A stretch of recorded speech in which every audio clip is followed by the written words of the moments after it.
let's start this here with the first of the big three gaming news,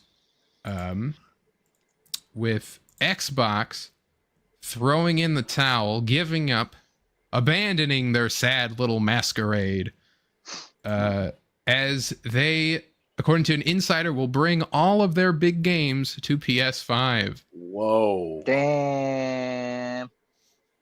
2025 could be the year Microsoft goes all in on its multi-platform strategy, a video game analyst has said. This is from GameSpot.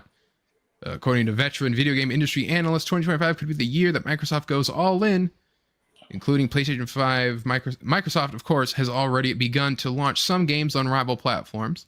But Serkan Toto of Canton Games believes Microsoft will lean further into that this year. Microsoft may opt to do this for a variety of reasons, including helping to pay for its massive buyout of Activision Blizzard and the huge lead of PlayStation in the market. 2025 will be the year they go all in. $69 billion Activision Blizzard deal, rising costs across the board, the power of forever titles, the huge lead of Sony, and the other factors will likely leave Microsoft no choice but to bring all their big games to PS5 early, including blockbusters such as Gears of War, E-Day, or Perfect Dark. I never get into Gears of War. So, this is gonna sound weird coming from me because I've had this talk on other channels, and I don't think I've had it here yet. But I have never purchased a Microsoft console with my own money. Mm-hmm. Yeah. I owned a 360 for a period of time, but that was given to me. I did not. I have never really been an Xbox guy, but I've always bought PlayStation and I've bought Nintendo. That's always been my consoles of choice. And I would say, honestly, I'm more of a PlayStation guy than I am a Nintendo guy. But I respect what Microsoft has done with the Xbox brand, even going back to the original system, which, let's be honest here. Yeah, hey, Summer Swan. Love you too. But I respect what they've done because let's be honest, going back to the PS2, GameCube, and original Xbox era, the most powerful system out of those three was the Xbox. And I think the Xbox also had like the best online ecosystem, even though online gaming wasn't really that's what like Xbox was known for, really, was it's especially when the time the 360 rolled around. Yeah, even though online gaming hadn't really taken off like it would in the next console generation, where, you know, let's keep it real, Xbox 360 clobbered PlayStation 3. Now, I love the 360. Yeah, I still have my 360. We was doing its own thing, and it was making gangbusters too. But that was Nintendo going their own route at that point. Nintendo always is Switzerland in all these console wars. It is they always feud with them. Once they beat Sega, right? They were like, all right. Well, I wouldn't necessarily say that. I think they were still with the N64 and with the GameCube. I think they were still trying to compete with Sony, but I would say, like, starting with the Wii, that's where the divergence took place. And then it really, when it came to power and specs and graphics and everything, at that point, it really came down between Sony and Xbox. Hello, Ruby King. You were not mentioned previously. Don't worry about it. Now we switch over to the next console generation, which is PlayStation 4 and Xbox One. And kind of the opposite happens, where the PS4 really just completely dominates over the Xbox One. And we all know why. You know, there was that whole thing about, it's only going to be a digital only console, and then Sony came out with the stage show, and they showed like how they how you play games on PlayStation 4, and they just like showed the disc or whatever, and like you just put it in the console, and it was Sony just from the very beginning, like they just dominated the last console generation. Now here we are with this new console generation. This new console generation has been weird. I think it was premature. I don't think it was really needed, especially for Sony, because I think PS4 at the time the PS5 came out still had a good 3 years of life left. Mm-hmm. It's just been a weird console generation. They've proven that by not taking the PS4 out back and shooting it yet. Like, yep. Even now, I had it to talk about, but the new WWE game was announced, and it's still going to be on PlayStation 4, which holds back those games immensely. Yeah, it's fucking pores ruining it for everybody. I mean, let's be real here. Like, there was no reason to move on from the PlayStation 4. Like, it was just that much of a juggernaut. Mm-hmm. So it's just been a weird console generation. Like, of course, it started with COVID, and it's just been very weird. Now, here's the thing. Even though the PlayStation 5 has been beating the Xbox Series X and Series S, if I'm being completely honest here, and again, this is coming from a guy that's never bought an Xbox system, has been playing PlayStation for most of my life. I honestly think this generation, Microsoft has been the more consumer-friendly system. I think when you backwards compatibility is really I mean that's amazing. Like the vast majority of the library going back to the original Xbox through the 360, the Xbox One, you can play on the Xbox Series X. Mm-hmm. Like the backwards compatibility is insane. I don't see Sony doing that going back to the PlayStation 1. I don't see that. That'd be nice if Xbox had any fucking games you wanted to play. Well, I mean, you got to think about all the third-party games. I don't want to. Like that. That's what you're missing. I'm not doing all that. Any third-party game that came out on the Xbox, the original Xbox 360 or Xbox One, you can play on your Xbox Series X. It's not just Xbox first-party games. Like that's the thing. Like if I want to play Final Fantasy 13 that came out on the 360, I can go get Final Fantasy 13 and I can play it on the Xbox Series X. I had that game on the 360. Yeah. Well. If I want to go and get, I don't know, Spider-Man Web of Shadows that was on the 360, I can play it on the Xbox Series X. It's like that is such a cool feature. And then you also have to consider with the Series S, it's digital only, but it is a current gen system.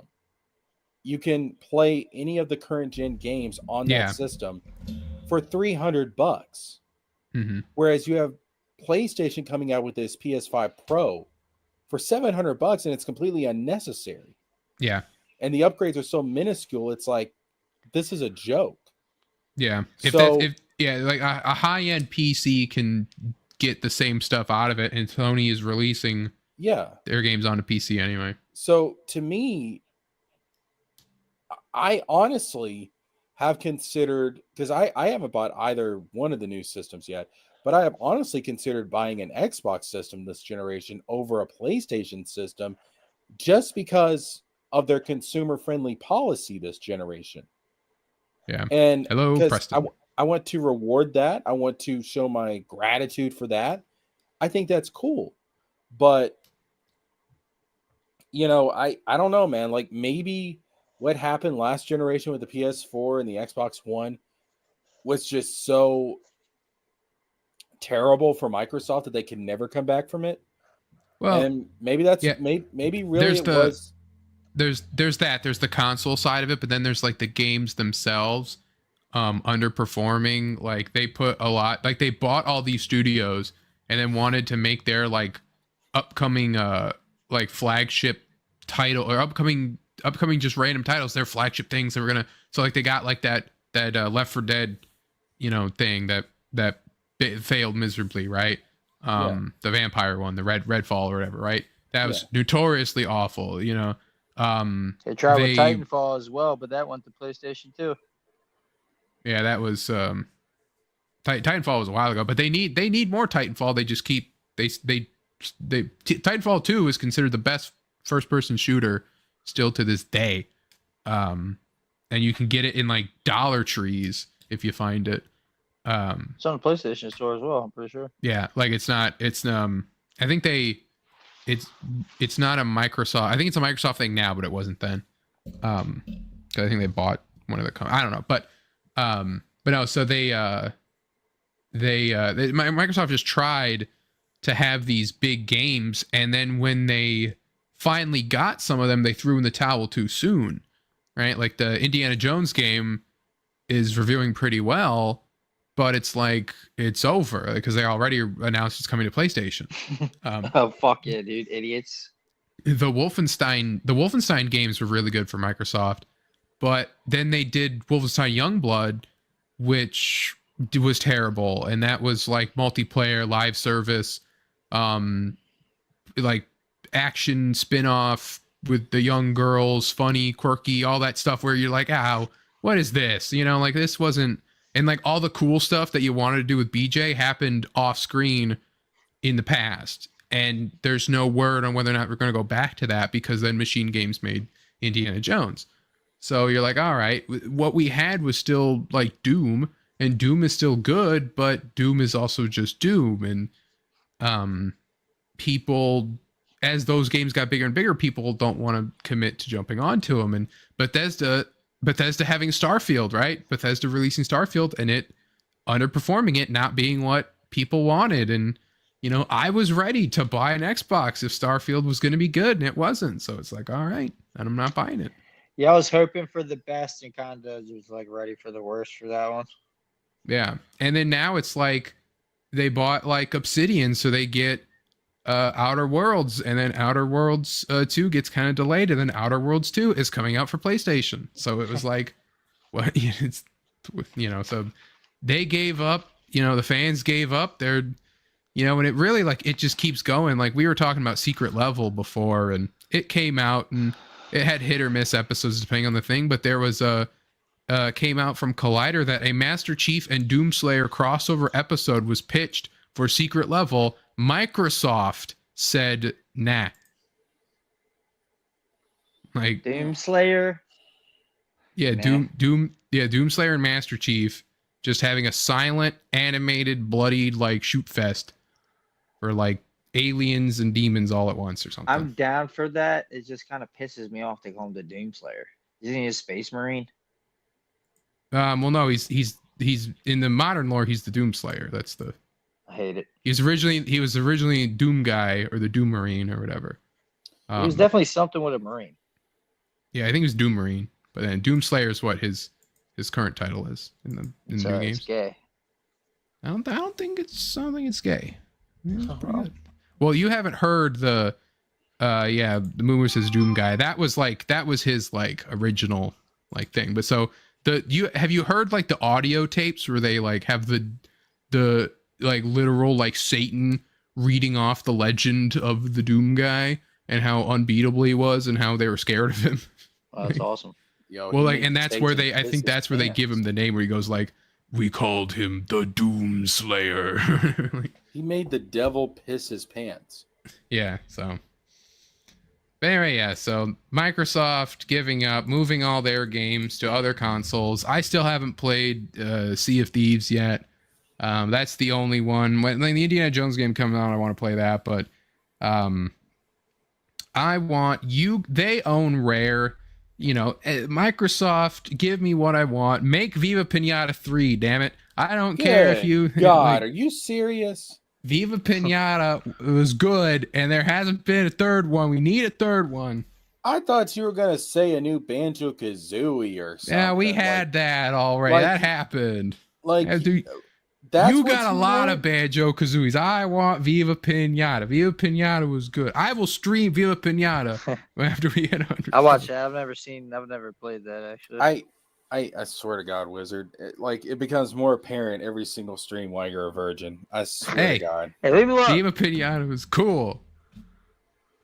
I own both of those, and I still haven't beaten them because they're a lot. You got a lot to do with them, but and also all of the pinata names are puns. So yeah, and